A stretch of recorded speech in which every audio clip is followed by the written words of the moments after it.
ചെറിയൊരു വിമർശനം കേട്ടാൽ പോലും നിങ്ങളുടെ പാർട്ട്ണർ അതൊരു പേഴ്സണൽ അറ്റാക്കായി കരുതി വലിയ വഴക്കുണ്ടാക്കി ചെറിയ കുട്ടികളെ പോലെ ടാൻട്രംസ് ക്രിയേറ്റ് ചെയ്യാറുണ്ടോ?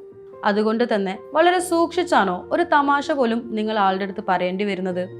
നിങ്ങൾ ഡീൽ ചെയ്യുന്നത് എമോഷണലി ഇമ്മെച്വർ ആയിട്ടുള്ള ഒരു അഡൾട്ടിനെ ആയിരിക്കാം. എമോഷണലി ഇമ്മെച്വർ ആയിട്ടുള്ള ഒരാളുടെ സൈൻസ് എന്തൊക്കെയാണെന്ന് നോക്കാം. മറ്റുള്ളവരുടെ ഫീലിങ്സ് ഓർ വേദനകൾ മനസ്സിലാക്കാനുള്ള കഴിവില്ലായ്മ. ഇത്തരക്കാർക്ക് എംപതി വളരെ കുറവാണ്. ഒരു ആർഗ്യുമെന്റ് ജയിക്കാൻ വേണ്ടി വളരെ വേദനിപ്പിക്കുന്ന കാര്യങ്ങൾ പറയാനും ഇവർ മടിക്കൂല. എമോഷണലി ഇമ്മെച്വർ ആയിട്ടുള്ള ഒരു പാർട്ട്ണർക്ക് നിങ്ങളുടെ ഫീലിങ്സ് മനസ്സിലാക്കാനോ പരിഹരിക്കാനോ നിൽക്കൂല.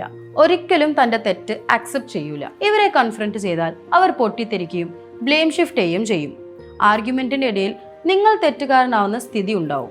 ജലസി. ഈ കൂട്ടർക്ക് അസൂയ, കുശുമ്പ്, ഇൻസെക്യൂരിറ്റി തുടങ്ങിയ വികാരങ്ങൾ അധികമാണ്.